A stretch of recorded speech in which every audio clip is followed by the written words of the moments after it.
Bem-vindos, vamos pensar um pouco? Eu sou o Link e esse é o Peripacast, terceiro episódio.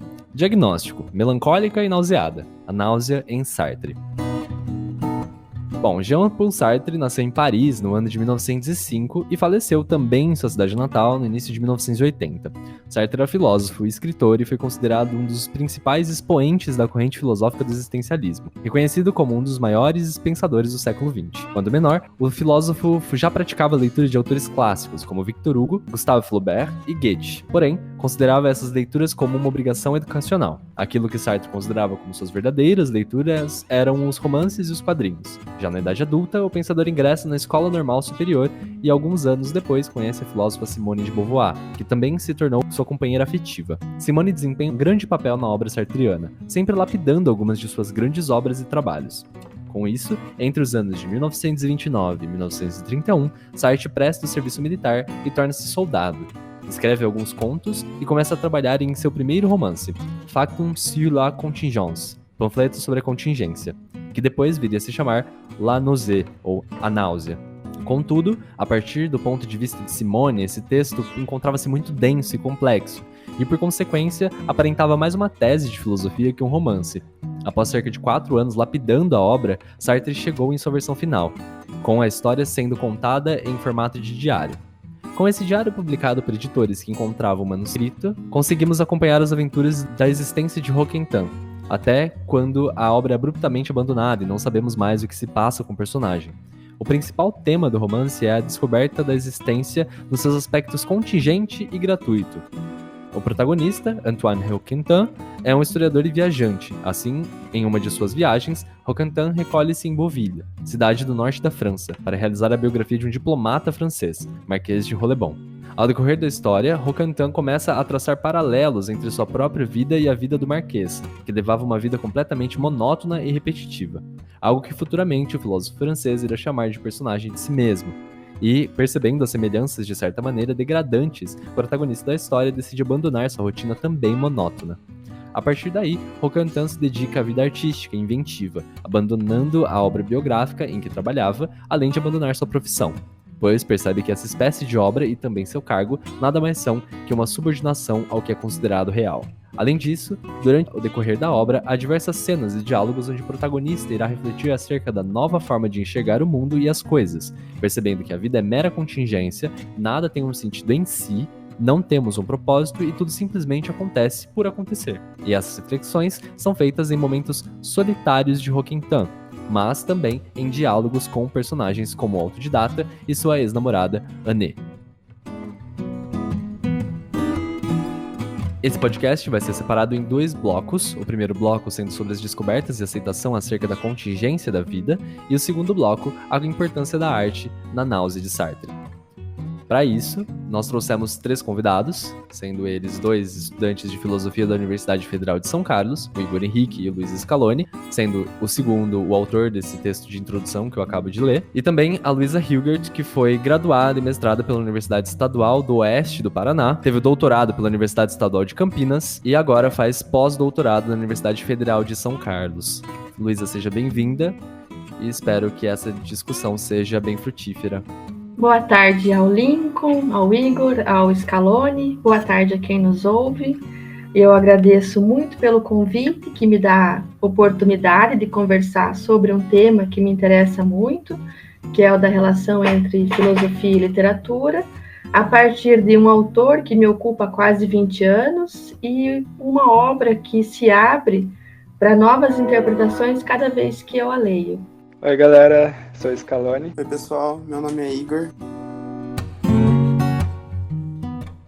Luisa, você disse que já trabalha com Sartre faz 20 anos, que é realmente um filósofo que tem uma obra bem extensa, um legado, principalmente com a literatura, muito profundo, muito denso, né, com muitos conceitos, enfim. Eu gostaria de saber um pouco mais como foi essa sua relação com Sartre, que fez você se aproximar desse autor. Você pode contar um pouquinho pra gente?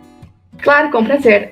Eu descobri o Sartre, na verdade, no final da graduação, como crítica ao tema da liberdade, da autenticidade de Heidegger, que era o que eu estudava até então. E a partir daí resolvi focar os meus estudos só em Sartre No mestrado, propus uma interpretação da filosofia de Sartre, pensada a partir da moral e da ética. Chamei isso de ontologia moral, defendi a hipótese de que podemos fazer uma leitura da obra completa de Sartre a partir desse conceito de ontologia moral, o que significa que o que eu tentei defender é que no Sartre não se separa o que é ontologia, o que é moral, né?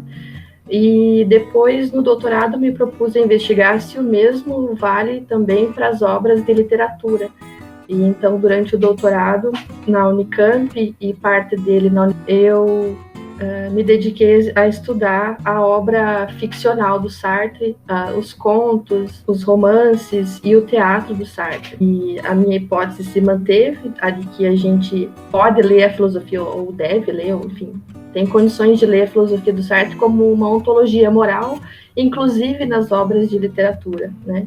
Então, no doutorado, eu propus que existe uma interdependência entre filosofia e literatura no Sartre, não no sentido de que as obras de literatura são exemplificações, ilustrações e metáforas para os seus conceitos teóricos, mas que há filosofia propriamente nas obras de literatura e de teatro. Agora, no pós-doutorado, eu ampliei um pouco o leque de filósofos, né, de autores, e tenho estudado como uma questão que veio do doutorado, como pensar a literatura, aliás, como pensar a linguagem a partir da via fenomenológica. Então, como nós damos sentido ao mundo, como nós manifestamos esse sentido pela linguagem, nesse viés fenomenológico. E aí tenho estudado ainda, o foco é Sartre, mas para isso eu voltei aos filósofos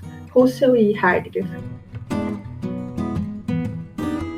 Bom, então hoje a gente vai falar um pouco mais sobre a náusea, é o texto no qual a gente escolheu para focar um pouco mais, para falar sobre Sartre. Acho que é bom a gente começar com uma leitura. Eu estou usando a edição da Nova Fronteira, é uma edição de bolso, Clássicos para Todos. Eu vou começar pela página 11, que é a folha sem data. Vou fazer a leitura dessa primeira parte para a gente começar a discussão.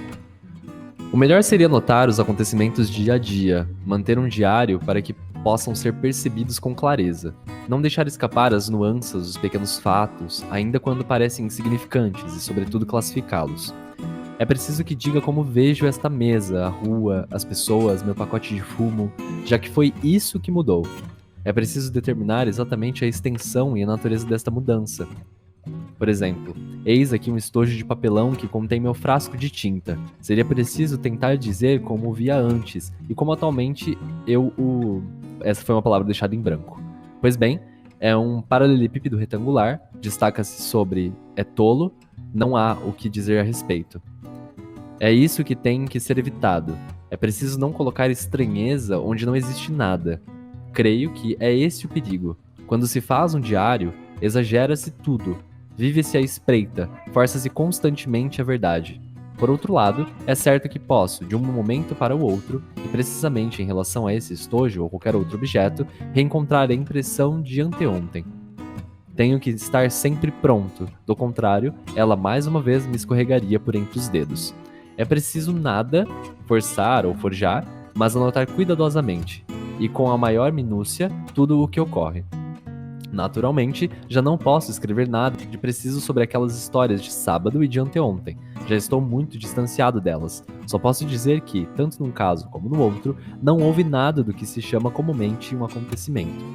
Sábado, os meninos brincavam com pedras, fazendo-as ricochetear e eu queria imitá-los e jogar uma no mar. Nesse momento, detive-me. Deixei cair a pedra e fui embora. É provável que eu parecesse perdido, já que os meninos riram quando lhes dei as costas. É isso quanto ao exterior. O que ocorreu em mim não deixou vestígios claros. Havia algo que vi e que me desagradou, mas já não sei se estava olhando para o mar ou para o seixo. O seixo era achatado, seco de um lado, úmido e lamacento do outro. Eu o segurava pelas bordas, com os dedos muito afastados para não me sujar. Anteontem foi muito mais complicado, e houve também essa sequência de coincidências, de quiproquós, que não consigo entender. Mas não vou me distrair colocando tudo isso no papel. Enfim, é certo que tive medo ou algum sentimento do gênero. Se pelo menos soubesse do que tive medo, já teria dado um grande passo. O curioso é que absolutamente não me sinto inclinado a me considerar louco e vejo até, com toda evidência, que não estou louco. Todas essas mudanças dizem respeito aos objetos. Pelo menos é disso que gostaria de ter certeza. Essa parte da folha sem data, né? Bom, antes de começar, acho que é importante a gente ter em mente que esse é um diário que o Antoine Roquentin começa a escrever porque alguma coisa provocou um certo estranhamento. Nesse trecho que o Lincoln leu para nós, o autor, o Roquentin, diz que sentiu uma série de equívocos, de coincidências, de quiprocós, algumas coisas que ele não consegue explicar aconteceram, e ele diz que diante desses acontecimentos ele teve medo e não sabe do que ele tem medo. Não tem diante de si alguma coisa que ele possa dizer, bom, isso aconteceu e eu estou com medo diante disso, eu estou com medo por isso. Então, para tentar entender o que se passa, o Roquentin, que é um intelectual, que é um pesquisador, que vai até Bouville para desenvolver uma pesquisa biográfica sobre um personagem da história francesa, o Marquês de Rollebon, né? Como ele tem esse modus operandi da pesquisa científica, da pesquisa acadêmica, ele resolve analisar, né, o que aconteceu para compreender o que se passa com ele, com o mundo, e despertou esse estranhamento, esse desconforto. E para isso resolve escrever um diário. Eu quero chamar a atenção para o fato de que a folha sem data é como uma introdução, tem os elementos que nós encontramos num livro de introdução de filosofia ou de qualquer outra área acadêmica, né? Ali tem uma problemática, a problemática apresentada é essa de que alguma coisa mudou, né? Alguns acontecimentos do dia a dia não se passam mais como se passavam antigamente. Aquilo que tinha o sentido ordinário como atividade diária, né? A cartolina, o frasco de tinta, um paralelepípedo, enfim, essas coisas, esses objetos do dia a dia agora são estranhos, agora aparecem com uma certa estranheza. E para compreender, então, ele escreve o diário, né? E aí aponta os objetivos. Os objetivos são desvendar o que é que se passa com o Roquentin, o que é que aconteceu que desencadeou essa situação conflituosa. Há uma justificativa para a escrita do diário, há os desafios, né, que a gente tem em algum momento da folha sem data, que o Lincoln acabou de ler para nós. Os desafios, que é o de não considerar estranho que não tem estranheza nenhuma, né? Não dá importância demais aquilo que não tem importância. Essa seria uma dificuldade a ser considerada na escrita do diário e, portanto, na realização dessa pesquisa para descobrir o que é que tem de errado. E tem o método. O método é analisar cada dia, registrar cada dia o que se passa consigo. E aí, uma hipótese é de que ele esteja louco, né? O último trecho lido é de que é curioso que, ainda que a hipótese possa ser a loucura, ele não se sente louco, né? Mas dificilmente alguém que é louco vai dizer eu me sinto louco. E aí a gente tem uma interrupção da escrita do diário, né? Numa nota de rodapé, os editores que encontraram, os supostos editores que encontraram esses manuscritos de um diário abandonado, uma nota de rodapé que registra que possivelmente da folha sem data até a escrita contínua do diário, que são as próximas páginas, provavelmente se passaram algumas semanas. Então, quando o Roquentin está lá brincando junto com os moleques de atirar pedrinha no mar e ver ela ricochetear, aquilo por algum motivo pareceu completamente sem sentido. Ele larga a pedra e não continua jogando a pedra e faz alguma cara estranha. Os guris que estão junto com o Roquentin dão risada dele. Ele é tomado por essa estranheza, esse estranhamento do mundo, sem ainda saber diante do que ele sente estranhamento, né? A partir do que ele sente estranhamento, e vai embora. Essa sensação angustiante, essa sensação de confusão, ela perdura alguns dias, e aí o Roquentin decide escrever o diário. Provavelmente, quando ele começa a escrever o diário, a atividade lhe parece estúpida, sem propósito, e ele a abandona. Alguns dias depois, o Roquentin retoma a ideia da escrita do diário com os mesmos objetivos, e aí a escrita do diário não é mais abandonada, a não ser quando, lá no final, 200, 300 páginas depois, tudo muda, há certas descobertas, a gente acompanha a vida do Roquentin ali por um período, e então a escrita do diário é abandonada. Mas o que eu quero chamar a atenção dessa primeira parte, dessa folha sem data, é que algo acontece que causa uma certa angústia, que depois a gente vai descobrir que é a náusea, né? Uma náusea, uma certa melancolia. E Roquentin, como uma estratégia para compreender o que se passa com ele, decide registrar todos os acontecimentos da sua vida, mas essa atividade parece estúpida, ele abandona. E depois, provavelmente, essa náusea volta, né? Essa sensação de medo, de alguma doença, alguma loucura, alguma coisa está acontecendo. Ele retoma o projeto de escrita do diário e não abandona mais. Então, o que eu tinha achado bastante interessante, tipo, nesse começo do livro, nessa página sem data, né, foi esse incômodo que vem nele, vem depois que ele já é adulto, né? E aí eu fui pesquisar sobre isso, tentar lembrar de momentos onde eu também senti esse incômodo, e eu vi várias comparações, assim, quando eu pesquisei, de que muitas vezes a gente se incomoda com a nossa própria existência, muito quando a gente ainda é bebê, quando é criança, que tipo, a gente se olha no espelho assim, acha estranho, ou senão quando é pequeno chora. E pro Roquentin, ele tem essa sensação de incômodo, que mais pra frente vai ser determinado como a náusea, depois de adulto já, né? Então, mesmo sendo intelectual, estando inserido no meio acadêmico e tal, ele não tinha tido esse estalo que eu acho que é comum para todos os seres humanos, que é de não se reconhecer, assim. Talvez tenha tido quando pequeno, não, enfim, isso não acaba não entrando na história, mas esse estado de consciência acontece muito quando a gente é pequeno e tal, e acontece com animais também. Então, tipo, o cachorro olha no espelho e começa a latir, se estranha, porque não tem consciência da sua existência. Pensar o tanto de tempo que ele passou sem se dar conta que algo estava incomodando, é algo muito curioso, ainda mais pra gente que faz filosofia, que tá o tempo todo se perguntando, né, sobre as coisas. Eu achei muito curioso essa questão, e fiquei perguntando, assim, até falei com pessoas mais velhas para saber se em algum momento da vida também não tinha tido um estalo parecido, mas só depois de mais velho, né. E realmente, tipo, às vezes as pessoas estão muito presas na rotina, presas no cotidiano, e não sentam e param um pouco para pensar, não, mas o que é isso que está acontecendo? Por que isso acontece, etc. Então eu achei muito interessante e só gostaria de pontuar essa questão mesmo. E é legal que o que é que desperta, porque eu não sei muito bem como que tá dito isso, tipo, como que o Sartre quis dizer isso, porque na folha sem data e nas primeiras páginas do diário, tem lá de que, quer dizer, especialmente na folha sem data, né? Tem lá de que ele estava tirando pedras, sabe, para ricochetear na água.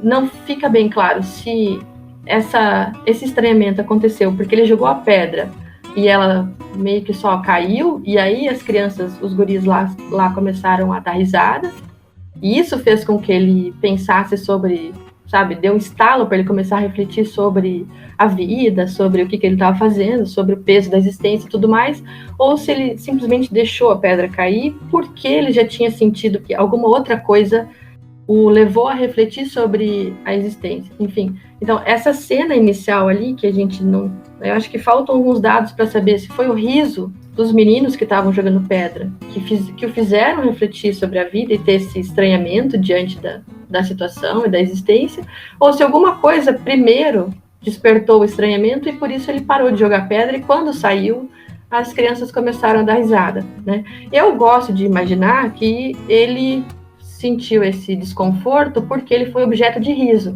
Porque quando a gente é objeto de riso para alguém, isso gera um incômodo muito grande e faz pensar um pouco sobre o ridículo, né? O ridículo desperta motiva o pensamento e essa abertura para refletir, tá, mas por que eu tô fazendo isso, né? Por que eu tô aqui jogando pedra? Ou o que significa hoje é sábado, o que eu fiz ontem, e por que eu tô aqui em Bouville pesquisando sobre Marquês de Rolebon? Enfim, alguma situação muito banal, muito cotidiana, como ser objeto de riso para o outro, ter a minha imagem devolvida pelo riso de um adolescente ou de um jovem, acredito que seja um bom motivo para o Roquentin começar a pensar na própria vida.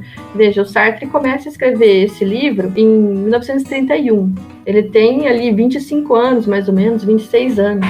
É um Sartre jovem, né, com 25 anos, assim, um adulto jovem, que vai escrever um romance sobre um assunto, que é o tema da contingência e da gratuidade da existência, um assunto que já lhe era interessante, e ele tinha escrito um poema sobre isso, que não chegou até nós, se perdeu, e uma outra peça chamada Epimeteu. E aí, se a gente lembrar Epimeteu e Prometeu na mitologia grega, o Epimeteu é quem cria os animais, as outras criaturas que não o ser humano. E só depois, num terceiro momento, que ele escreve o Factum sur la contingence, que o Lincoln falou no início, livro sobre a contingência, que é um tratado de filosofia.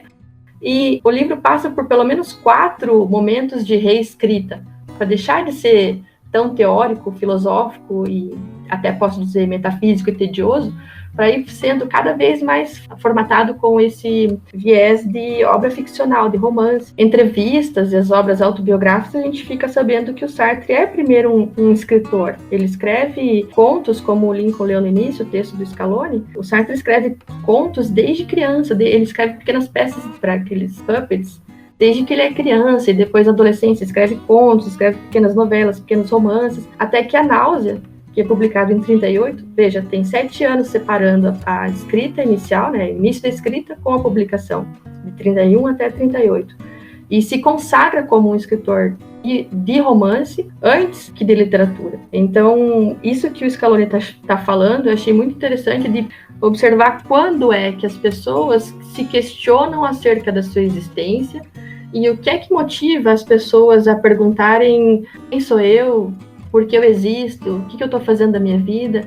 E essa pergunta, que para muitas pessoas, como para ti, Scaloni, pode ter sido feita na adolescência, acredito que a maioria das pessoas passa toda a vida sem nunca ter feito, entende? Porque parece óbvio a existência, e há alguns relatos, estudos ou enfim, nas conversas que a gente pode ter com a maioria das pessoas, isso nunca é uma questão, ou dificilmente é uma questão nesse sentido tão pesado e profundo que é pro Roquentin esse romance. Então, eu tive essas mesmas impressões também. Eu tinha achado interessante a sua fala inicial, e até anotei para comentar sobre, porque quando eu comecei a ler o livro, porque eu li o livro 2 vezes. A primeira vez foi para ter um contato, mas faz algum tempo, e agora a segunda para fazer o podcast. Agora na segunda vez eu também tive essa impressão de me perguntar qual que foi o momento que causou esse estalo, né? Porque eu não tinha parado para pensar nisso. Daí eu fiquei me perguntando assim, será que foi a hora que ele jogou a pedra? Será que foi a hora que riram deles? E eu achei muito legal você ter falado em questão do constrangimento, porque foi realmente o que eu pensei, assim. Tanto é que na hora, eu fiz até uma analogia meio boba, assim, mas que fez muito sentido pra mim, que foi a questão de quando a gente cai, tropeça na rua, assim, sabe? Tipo, a gente cai ou tropeça, e aí todo mundo olha, todo mundo ri, a gente fala, mano, o que eu tô fazendo aqui, sabe? O que eu tô fazendo da minha vida? Pra mim, pareceu muito um momento como esse, assim, de, tipo, constrangimento, onde a gente para e pensa assim, mano, o que eu tô fazendo da minha vida? Eu tropecei. Esse momento inicial, né, da folha sem data, que ele sente vontade de jogar pedra pra ricochetear no mar, me parece, de certa forma, simbólico. Porque poderia ser qualquer outra situação, que ele percebesse no riso do outro a própria presença de si. Haveria, de alguma forma, uma simbologia nesse jogo das pedras, né, de jogar as pedras no mar, com a relação de idade do personagem nesse momento, ou até mesmo nessa recordação da infância, desse momento de percepção de si, ou seria assim, só o momento que ele escolheu para dedicar essa percepção? Haveria uma simbologia ou seria só uma coincidência? Acho que a tua pergunta é excelente, Lincoln. E não sei se existe alguma resposta suficiente para ela, porque a gente vai ficar no campo da especulação, né? Já que Sartre já morreu e não dá para exatamente saber. Eu não sei se alguém já perguntou isso para ele em algum momento de entrevista, mas é uma coisa que é possível pesquisar se existe alguma resposta objetiva para essa tua pergunta, que é muito boa. O que tem, de fato, é que é uma presença de um simbolismo muito grande nessa obra, muito mais do que nas obras futuras. O Sartre vai se tornando cada vez um escritor, acho que mais adepto do realismo, e A Náusea é uma obra cujos os outros personagens, a Annie, o autodidata, todos aqueles personagens que aparecem no café que ele frequenta, né, no Rendezvous de Chibinot, são personagens que são tipos, né, são tipos. E então não são personagens complexos e densos que refletem a totalidade da concepção de homem, de sujeito que o Sartre vai ter nas obras futuras, né? O principal personagem é o Antoine Roquentin e a construção bem elaborada sobre ele. Os outros são símbolos, né? São simbologias porque o Sartre pretende dizer ao longo da obra. Então, eu acho que é muito possível a gente realizar interpretações acerca da simbologia dessa cena, porque é a cena inicial, é a cena que se a minha interpretação de que funciona como uma introdução, né, um projeto de pesquisa, se essa minha interpretação está correta, no projeto de pesquisa tem que estar concentrado a boa parte da investigação, né, ou ao menos justificada e apresentada a problemática de uma maneira satisfatória. E isso permitiria, então, analisar os elementos simbólicos dessa folha sem data, dessa introdução, né? E aí, se ele está tirando as pedras de frente para o mar, isso já seria talvez uma possibilidade de análise simbólica, né? É um jovem adulto pensando diante da infinitude do mar, né? Da grandiosidade do mar, refletindo sobre a sua pequenez, e automaticamente o seu corpo atira pedras enquanto sua mente flutua nessas divagações acerca da sua vida, da sua existência, do sentido que o mundo lhe adquire, e em um momento ele é tomado por esse estranhamento, por essa náusea, né, que ele ainda não chama de náusea, vai demorar algumas páginas para ele chamar de náusea, mas alguma coisa nova, talvez porque pela primeira vez ele para e reflete de que está muito tarde para abandonar tudo e muito cedo, aliás, muito tarde para recomeçar um novo projeto, e muito cedo talvez para abandonar, não sei, né? Enfim, alguma coisa nesse sentido. E aí, quando você se dá conta da importância que as suas escolhas têm para a sua existência, para a sua relação com os outros, na sua presença no mundo, isso gera a náusea. O Roquentin vai aos poucos, sem querer dar spoiler, né? Mas já que a gente vai falar sobre o livro todo, o Roquentin vai aos poucos descobrindo a gratuidade da existência, a contingência da existência, o que no limite significa que ele vai descobrindo que ele é um sujeito livre e que as suas escolhas determinarão a sua vida e que as suas escolhas determinarão a influência dele no mundo, o que ele vai deixar para o mundo. E pode ser que fazendo isso, refletindo sobre si, sobre as escolhas já feitas no passado e aquelas que ele reafirma que terão impacto no futuro, ele sente o peso da liberdade, o peso da responsabilidade, o peso da sua existência e a impossibilidade de colocar a responsabilidade das suas escolhas nos outros. E aí esse sentimento de melancolia, de náusea, o invade de um jeito que ele não consegue abandonar. A gente vai ver nas próximas páginas que quando a náusea o toma, quando ele é possuído pela náusea, algumas atividades que ele realiza para tentar suportar a náusea, superar a náusea ou fugir, né, da náusea, que são o sexo sem compromisso, né, o sexo, uma banalização das relações afetivas, das relações com o outro, com a proprietária do café que ele frequenta, a música, né, então a arte, ele ouve o jazz, Some of These Days, que é aquela música que aparece ao longo do livro em vários momentos, o perder-se na música, o perder-se no sexo, abandonar-se a uma outra atividade que o faz superar um pouco a náusea. Então, de fato, acho que tem várias possibilidades de interpretação sobre a simbologia da náusea que já podem ser realizadas desde essa folha sem data. Essa quantidade de simbologias dentro dessa obra, ela tem um certo, pelo menos na minha leitura, de caracterizar os personagens como seres reais. Então, na escrita de um diário, ele já traz essa característica de tentar identificar o personagem com o leitor. Essa tentativa de colocar elementos, seja pelo sexo sem compromisso, seja por ouvir uma música que você gosta, enfim, aproximar o personagem do leitor de forma mais, não sei se o termo certo para esse momento seria, mas de uma certa forma catártica, mostrando pro leitor que ele também faz parte de uma existência contingente? Ou seria, talvez, com uma outra pretensão? Eu acho que sim, que tá narrando a história de um sujeito, né? O Sartre tá narrando a história de um sujeito que poderia ser você, que poderia ser eu, que poderia ser qualquer pessoa que tem uma série de atividades banais como cada um de nós tem, né? A diferença, talvez, do Roquentin para a maioria das pessoas é que o Roquentin é bastante isolado, né? Ele é um homem solitário. Em vários momentos, esse conceito é possível de ser aplicado à filosofia do Sartre, às primeiras obras da literatura do Sartre. Há vários homens solitários, que são esses sujeitos desprendidos da massa. A gente pode ler ainda como uma presença bastante forte de uma metafísica burguesa, de uma filosofia burguesa ainda no Sartre, né? Essas obras do pós-guerra, do pré-guerra, são bastante características desse sujeito que se descola da realidade concreta à medida em que ele se opõe. E aí, se a gente pensar o contexto do Sartre, o autor, né? E acho que talvez eu fuja um pouco da tua pergunta, Lincoln, do teu comentário. E aí me desculpo por isso, mas é que me veio agora essa leitura, né? O Sartre é um burguês, ele vem de uma família burguesa, ele vem de uma formação burguesa.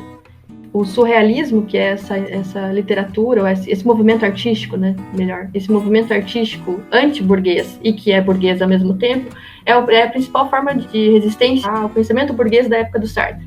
Mas ele também não é adepto desse arte pela arte, né? Acha que isso não faz muito sentido, apesar de ter elementos do surrealismo, vários elementos do surrealismo na Náusea, né? Tem uma hora que ele, enfim, as mãos se transformam em lagosta, a maçaneta vira alguma coisa também que derrete, enfim, há vários elementos que a gente pode ler como uma presença de surrealismo na literatura do Sartre, né? Mas o que eu queria pontuar é que esse homem solitário desprendido do mundo, desprendido da sua realidade concreta, talvez se deve a essa origem burguesa da formação e da família, né, dessa origem do Sartre, e que aos poucos vai dando espaço a um conceito de homem engajado, da impossibilidade de uma vida sem o outro, de uma presença do outro de maneira concreta, engajada até no sentido político, né?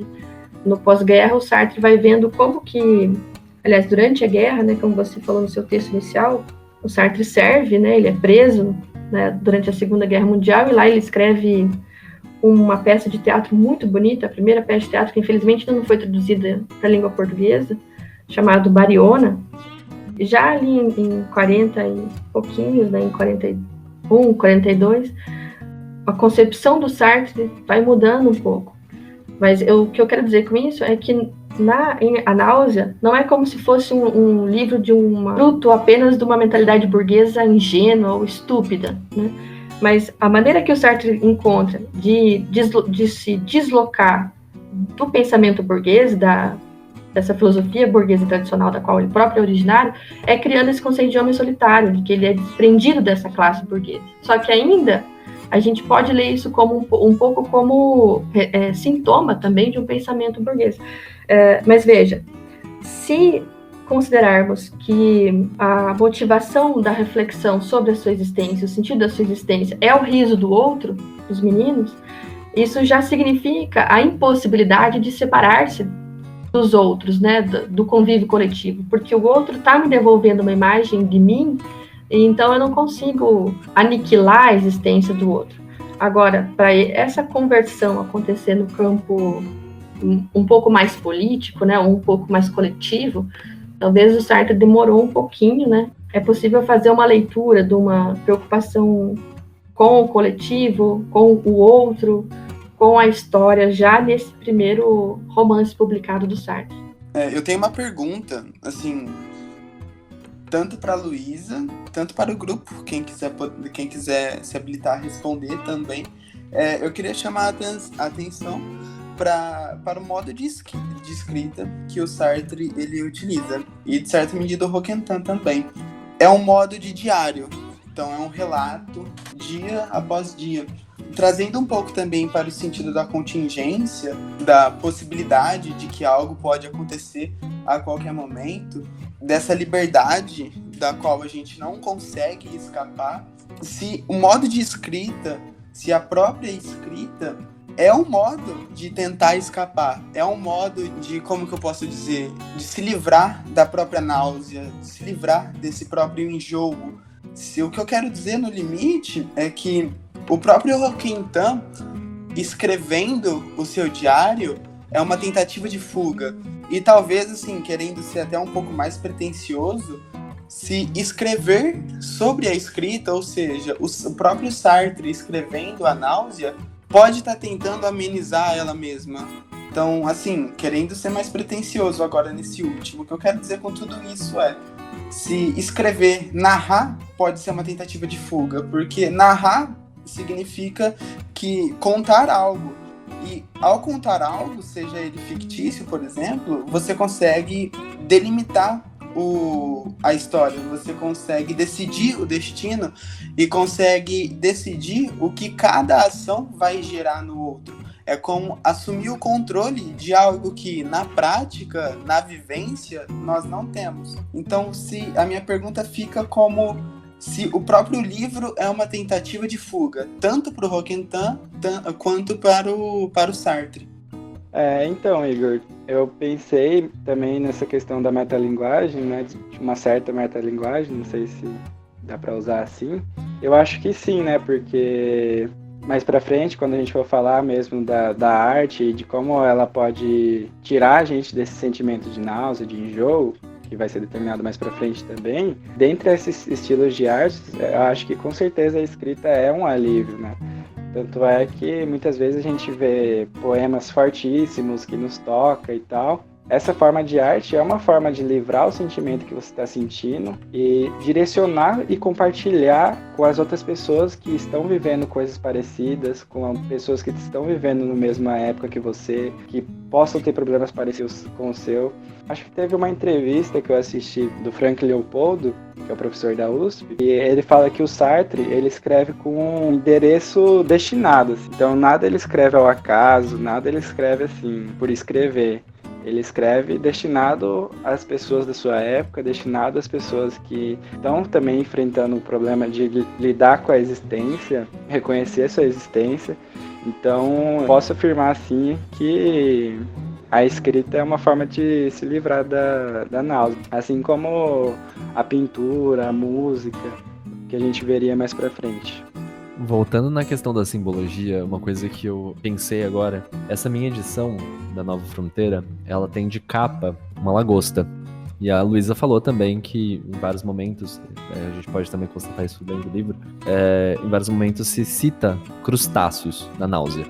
E me veio à cabeça um certo significado sobre essa simbologia da lagosta. Que a lagosta é um ser solitário que passa a vida buscando um parceiro para se relacionar, e quando encontra esse parceiro tem uma vida conjunta até a morte da lagosta, que também não é próxima desse momento, né? Lagostas vivem muito. Elas crescem enquanto tiver espaço para crescer. Essa é a ideia. Então, trazendo essa simbologia da lagosta para náusea, por Roquentin ser uma pessoa solitária, por ele ter esses momentos de identificação consigo próprio, e buscar, de certa forma, no outro uma identificação dessa realidade contingente, a escolha da lagosta seria próxima do personagem principal ou seria mais para exemplificar a sensação de solidão? A gente podia fazer um programa inteirinho sobre Sartre e os crustáceos, Sartre e a lagosta, Sartre e o caranguejo, porque essa referência a crustáceos aparece em várias obras. O que se mais ou menos suspeita e mais ou menos sabe por entrevistas do Sartre é que, eu não lembro exatamente quando, eu achei que fosse um pouquinho depois dos anos 30, ou finalzinho dos anos 30, pelo menos, então talvez um pouco antes do Sartre estar escrevendo A Náusea, eu posso estar equivocada, o Sartre faz experimentos com o uso de mescalina, auxiliado por um médico, no momento que ele está escrevendo A Transcendência do Ego, e outros livros para investigar como funciona a consciência. Eu acho que o Esboço para uma Teoria das Emoções também. Enfim, mas Sartre toma mescalina, faz uso de mescalina e com fins filosóficos.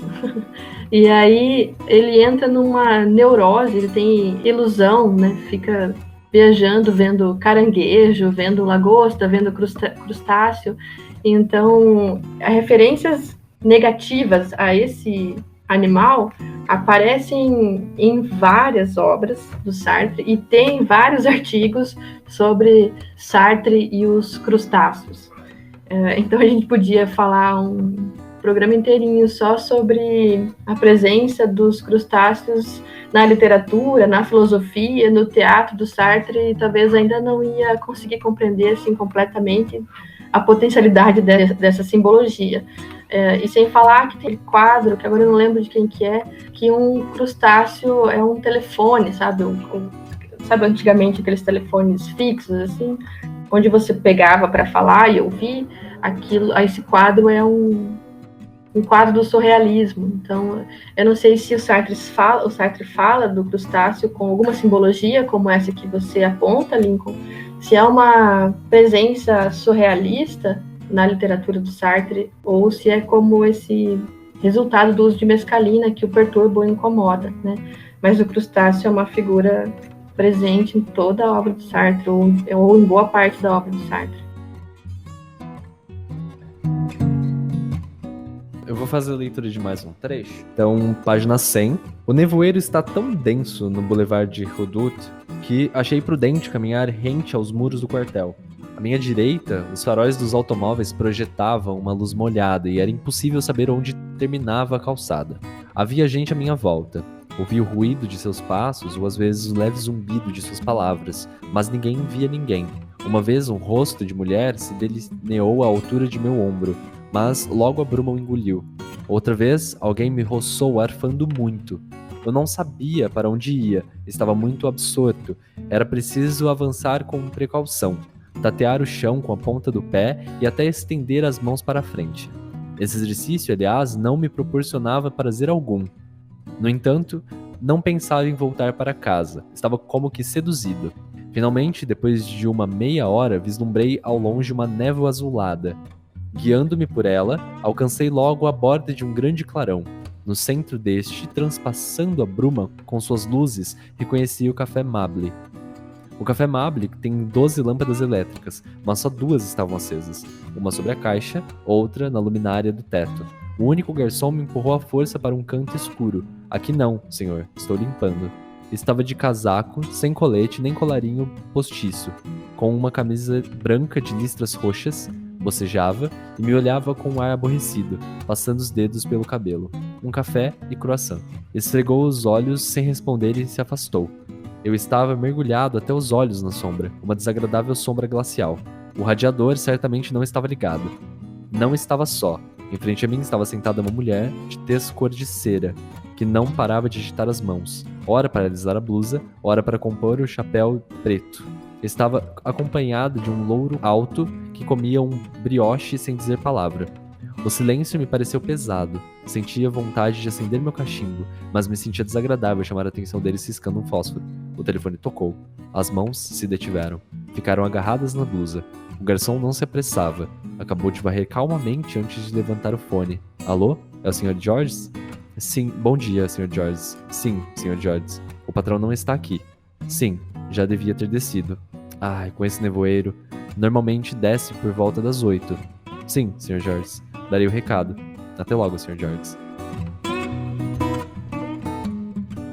Voltando àquela primeira questão que a gente ressaltou, que o único personagem que traz alguma coisa de fato é o personagem principal, né, o Roquentin, e os outros eles são símbolos. Nesse trecho, parece que me deixa uma certa impressão de que os outros personagens eles não possuem identidade. Parece que a imagem deles não é tão importante, de fato, para o Roquentin. Tanto que esse momento da chuva, da névoa, da bruma, me traz essa sensação de que todos os passantes, eles são sombras, são vultos, né? Eles não carregam consigo a identidade, eles carregam só a presença, e essa presença no mundo. Então, me parece que, de alguma forma, o único que não se enxerga dessa maneira é o próprio Roquentin. Ele se enxerga como a si próprio. Já o outro, ele já não enxerga tanto, já não tem essa identidade marcada. Parece que traz essa característica, principalmente nesse trecho que eu li. Não sei se é dessa forma, né? Mas a questão trazendo essa percepção de si que o Rokantan tem, né, nesse ambiente, nesse lugar escuro, ainda se preocupando com riscar dos fósforos, enfim, como essas ações elas implicam no outro, e essa preocupação que o Rokantan tem com as suas próprias ações e com o pesar dos outros, apesar de não dar tanta importância para a identidade deles.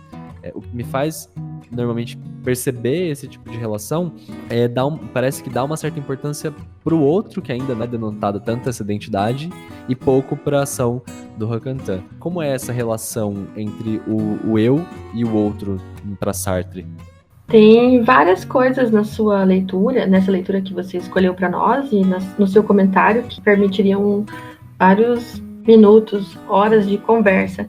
Deixa eu ir por partes e depois também, se o Igor e o Scaloni quiserem a qualquer momento conversar junto, fiquem à vontade, tá? Algo que eu queria incluir no que você fala é que se essa leitura que eu tô comentando aqui com vocês, se essa leitura tá correta, de que os outros personagens são ainda bastante simbólicos, né? Se tiver correta, e aí eles têm uma função estratégica para o Sartre, eu acredito, que é para marcar aquilo ao que o Rokantan se opõe. A gente vê na figura da Annie, por exemplo, né? Não sei se vai dar tempo, acredito que não, da gente explorar os demais personagens, mas só para falar de maneira bem rapidinha, a Annie é essa ex-namorada, né? Essa pessoa que foi importante na vida afetiva do Rokantan, e ela tinha um desejo por criar e por viver um instante perfeito.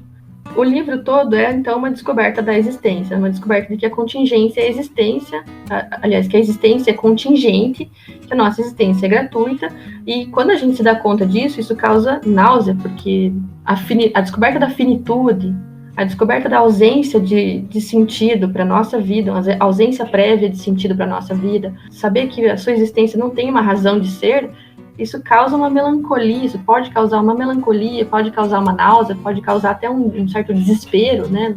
Outro conceito que o Sartre vai falar no existencialismo ao humanismo, de alguns anos mais tarde. Então, o Rokantan, quando vai sentindo esse estranhamento, ele vai procurar como superar a náusea. E aí a música é uma forma, a arte é uma forma, o sexo é uma forma, estar no café, que para nós aqui no Brasil seria ir para o bar, né?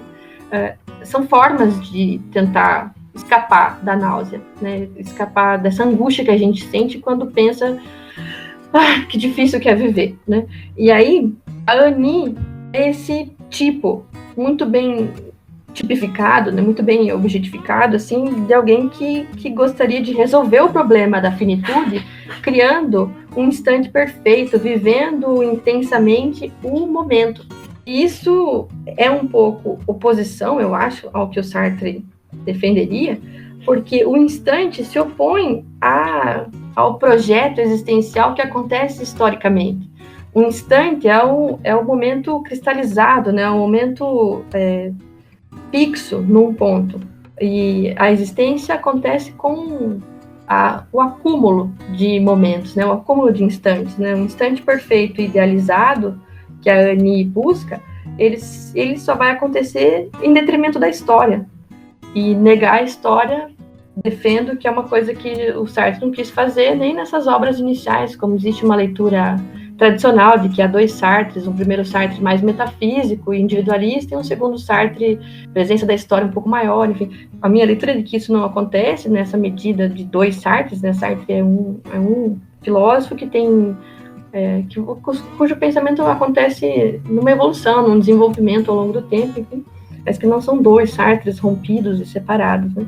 E a Annie, então, acredito que seja uma figura dessa hipervalorização da eternidade, de um instante perfeito que se eterniza, e por isso perde a história, perde a sequência da existência, dos projetos que se dão de maneira historicamente, né, ao longo da nossa existência, assim como o autodidata é uma figura tipificada que representa um certo humanismo que o Sartre se opõe, que é esse humanismo iluminista, burguês, né, que procura realizar a essência do homem, a essência humana, a natureza humana, hipervalorizando um saber racional e científico para compreender o homem. O que o autodidata faz é ir todos os dias à biblioteca da cidade, há pelo menos 10 anos, pelo que eu me lembro da história, e ele começou o seu estudo de maneira alfabética. Então, um dia ele sentou na biblioteca com um livro na sua frente, cujo autor tinha o sobrenome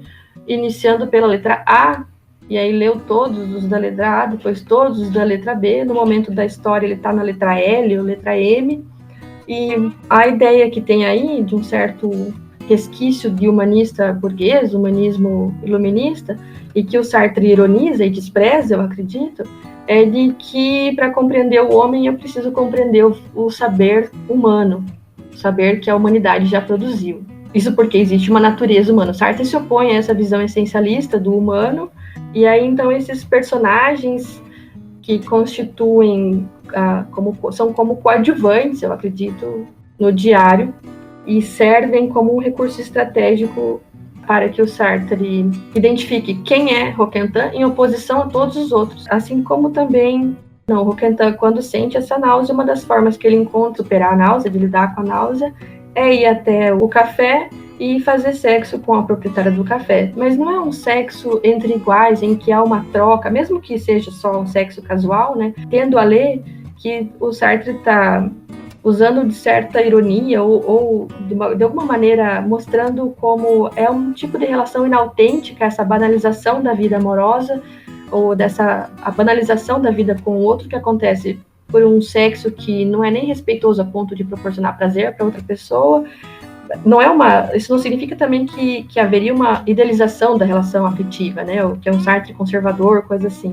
Mas uma crítica ao uso do outro como uma instrumentalização das relações pelo sexo, ou que poderia também ser pela amizade. Nessa cena que você escolheu para ler para nós, Lincoln, é como se várias relações interpessoais acontecem ali, e todas elas parecem inautênticas, porque elas parecem todas muito falsas, como se fossem encenações, como se fossem projeções essencializadas, como se fossem repetição de estereótipo. É assim que as pessoas devem se portar, é assim que deve ser encenado o papel que cada um desempenha na sociedade.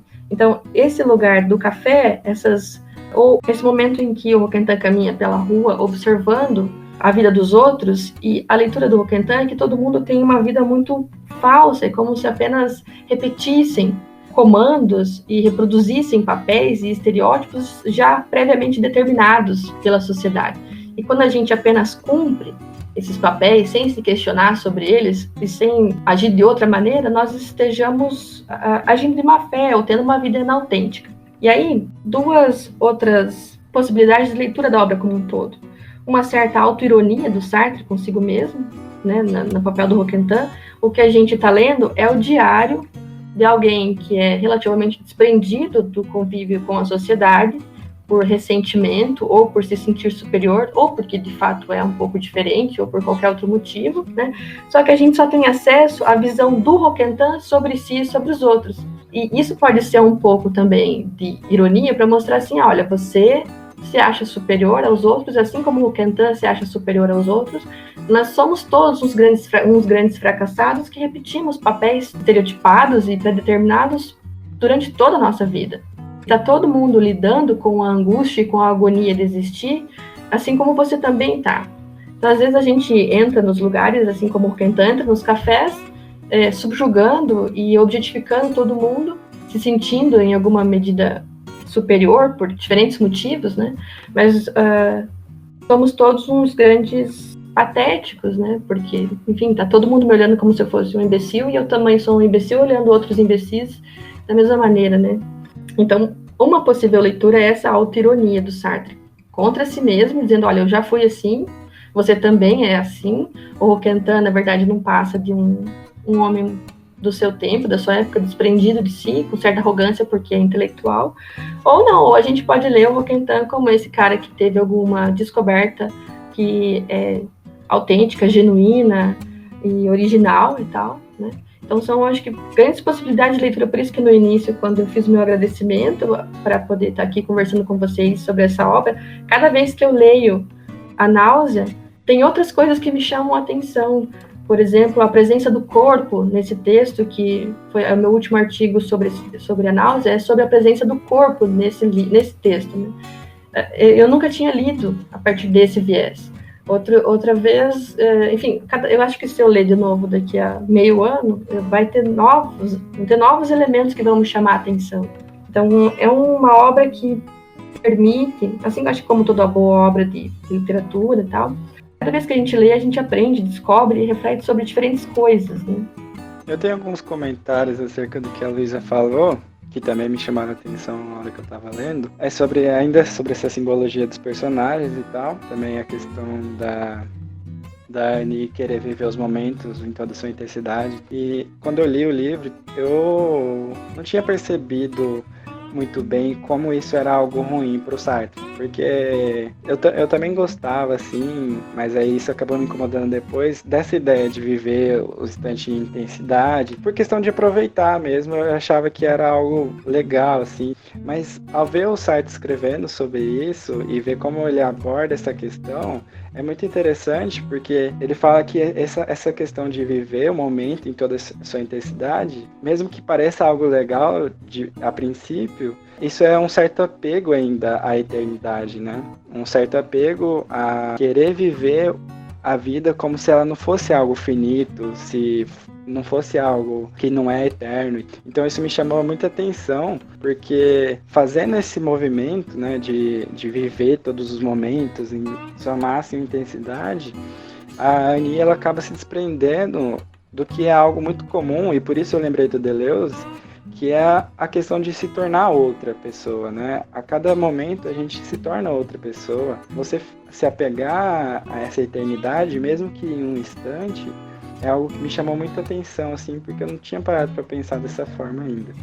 Então achei muito interessante mesmo o comentário e analisar dessa forma. Puxando isso para outra parte, eu penso muito, e isso é uma questão que me incomoda, assim, um pouco, porque crer em alguma coisa, mesmo que, sei lá, pode ser uma figura metafísica, tipo Deus, a alma, essas questões, ou crer mesmo que você está vivendo os momentos em sua intensidade, crer em algo de forma geral é algo que conforta, né, a nossa existência. E, enfim, quando eu pensei no termo de alienação, não estava pensando no sentido político ainda, mas crer em algo parece que aliena a nossa existência, no sentido de meio que nos afastar dessa realidade mesmo, né? Mais uma coisa que eu queria comentar é sobre o outro personagem simbólico também do autodidata, que eu achei muito interessante, que mais pra frente o Sartre vai falar, né, que o existencialismo é o humanismo, mas parece que é meio que uma afronta, assim, a esse personagem meio iluminista ainda, com esses valores burgueses, porque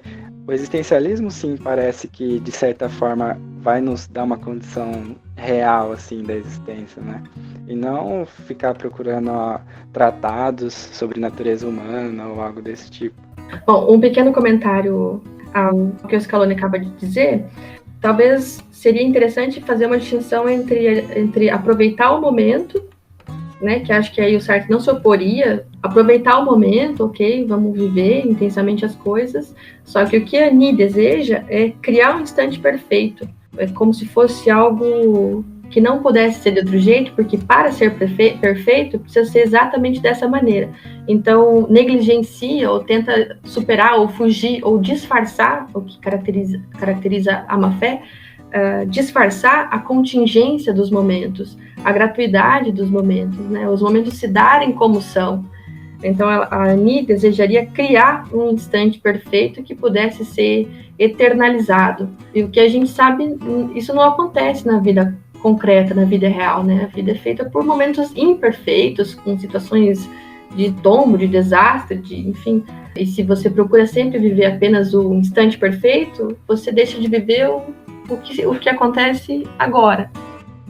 Então, e sobre isso ainda, eu achei muito legal também trazer essa referência para o cotidiano que a gente vive hoje, porque nesse cenário de pandemia, etc., Porque esse é o movimento que a gente está fazendo durante os podcasts, porque é muito interessante ver como as obras clássicas, assim, de certa forma, né, dos grandes filósofos, elas sempre têm algo novo a nos dizer, igual você tinha falado antes. E, aparentemente, sempre que você tiver em um contexto, isso pode encaixar de certa forma. E foi isso que eu vi no nosso contexto atual. Porque muitas vezes as pessoas estão tomadas por essa rotina louca, não se incomoda com essa existência, não sente essa náusea, e só vive a vida mesmo, na sua máxima intensidade, como a Annie fazia. E hoje em dia todo mundo, assim, né? Quem tá em casa e tal, acaba se confrontando com essa imagem, né? Tipo, com essa rotina, e acaba também tendo esse enjoo que a náusea traz, esse incômodo, porque é um momento onde as pessoas estão em casa refletindo sobre suas vidas, vendo quantas vidas estão sendo perdidas, onde as atividades estão limitadas, a convivência está limitada. E aí as pessoas meio que se veem sem opção de fugir, e parece que agora está sendo um momento assim, onde muitas pessoas estão enfrentando a sua existência, né? Isso eu acho muito interessante, porque ainda mais num momento desse, onde muitas pessoas estão morrendo e tal, e muitas vezes essas coisas não vão fazer sentido mesmo, que é o que o Sartre afirma, né? Mas eu acho que o objetivo principal é criar. Então, tipo assim, o que eu quero dizer com tudo isso é que agora que muitas pessoas estão confrontando esse momento, lidando com a existência de forma que às vezes ela não tinha lidado antes, ela perceber que realmente muitas coisas não fazem sentido, a vida é assim e pronto, mas perceber que a gente pode criar sentido também, né, nas coisas novas, tentar extrair sentido das nossas próprias vidas mesmo.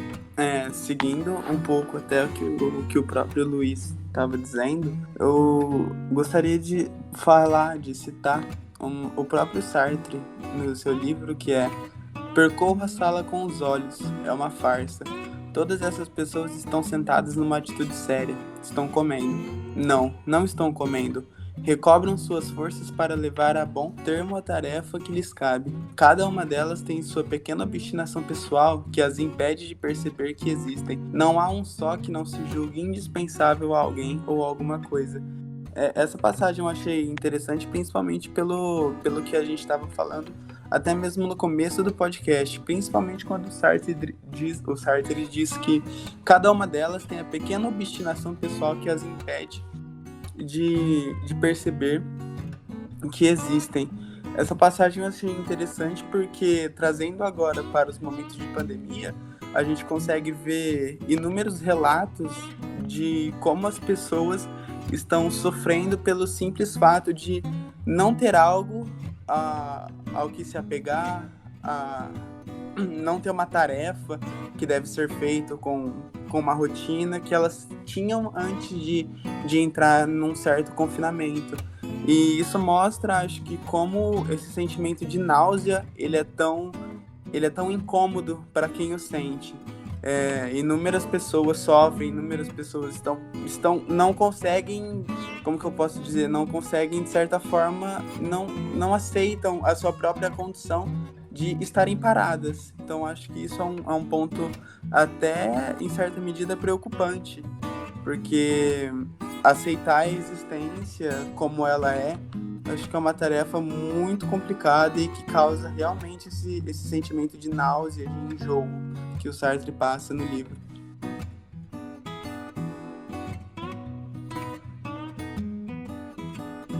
Eu ia elogiar os dois comentários do Scaloni e do Igor, porque acho que vocês estão muito acertados, assim, porque não existe um sentido prévio, né? Não existe um sentido a priori para a existência. Não é que não existe de forma nenhuma. Não existe um sentido prévio, como disse Aristóteles ou Platão. Não existe essa natureza humana que a gente deve tentar ascender, né? Dirigir-se para o bem, o belo, enfim. Nesse sentido que esses filósofos contemporâneos, depois do Nietzsche, sobretudo, né? Pós-metafísica e tal, Heidegger, o Sartre, vão pensar que não existe como amparar os valores morais numa metafísica. Ou como diz o Camus, a grande pergunta da filosofia não é como são possíveis juízos sintéticos a priori, ou como é que se calcula o cateto da hipotenusa. A grande pergunta é se a vida vale a pena ser vivida. E se eu devo me suicidar? Essa é a grande pergunta que a filosofia deve responder. Essa é a grande pergunta filosófica. Porque não se morre de argumento ontológico. É quando eu me dou conta que a vida vale a pena ser vivida que eu vou resolver o cateto da hipotenusa ou pensar como que os juízos sintéticos a priori são possíveis. A primeira pergunta, a mais anterior de todas, é se a vida vale a pena ser vivida. Já que estamos diante do absurdo, essa palavra que vai aparecer logo mais nessa cena que a gente vai ler na sequência, né?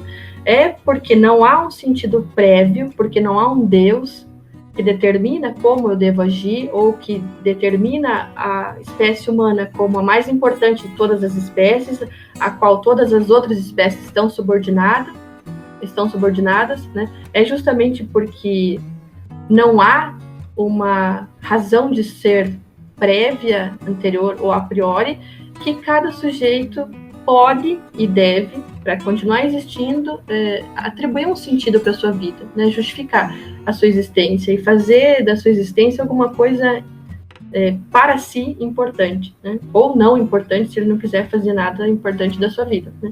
O negócio é que quando eu me dou conta que não tenho a priori, quando eu me dou conta nesse mundo pós-metafísica que Deus morreu, que a metafísica acabou, eu sinto a náusea. E talvez o que várias pessoas nas suas casas estão sentindo é porque a ocupação do dia a dia, os problemas com a sua própria sobrevivência, os problemas de como ganhar a vida, como continuar vivendo, como pagar as contas, como resolver as questões mais imediatas de sobrevivência, elas estão sempre se impondo como questões primeiras. Agora, essas questões talvez não são, para algumas pessoas, a questão primeira, então elas têm um tempo ocioso, e o ócio, cabeça vazia, oficina da filosofia, né? Faz a gente refletir sobre eu estou em paz com as minhas escolhas, eu refaria essas minhas escolhas, eu reafirmaria todos esses projetos que eu já comecei uma vez, eu reafirmo eles hoje, vale a pena reafirmá-los? Essa pessoa que está convivendo comigo na quarentena é a pessoa que me faz feliz, é a pessoa que eu quero? Ou esse emprego que eu tenho, faz sentido eu trabalhar 8 horas por dia, 2 de locomoção, dormir pouco, enfim, só para ter um carro, enfim, isso, sabe, a gente tá, algumas pessoas, né, agora estão em condição de refletir sobre as suas escolhas, elas estão diante do futuro, do nada que é o seu futuro, daquilo que vai vir a ser, do que pode vir a ser o seu futuro, e esse estar diante do nada, estar diante de si mesmo, pode estar causando ou causa essa náusea que o Roquentin sentiu quando estava diante da infinitude do mar, atirando pedrinhas, né? Então, é claro que algumas pessoas não têm esse privilégio de poder pensar sobre si, sobre o mundo, né? Outros têm, também não o fazem, né? Mas essa sensação de náusea, essa disposição fundamental que nos abre para a contingência da nossa existência, talvez está facilitada porque agora a morte é uma possibilidade mais real do que era antes da pandemia, né? Tanto a minha quanto a dos meus entes queridos. E isso facilita, em alguma maneira, o questionar-se sobre a vida, né?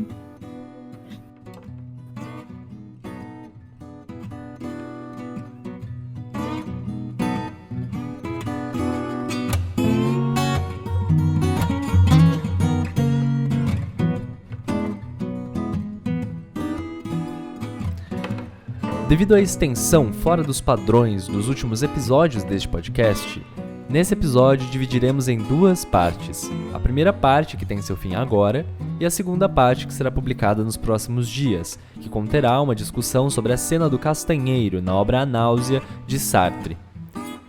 Então, esperamos vocês na próxima parte desse episódio, e até mais.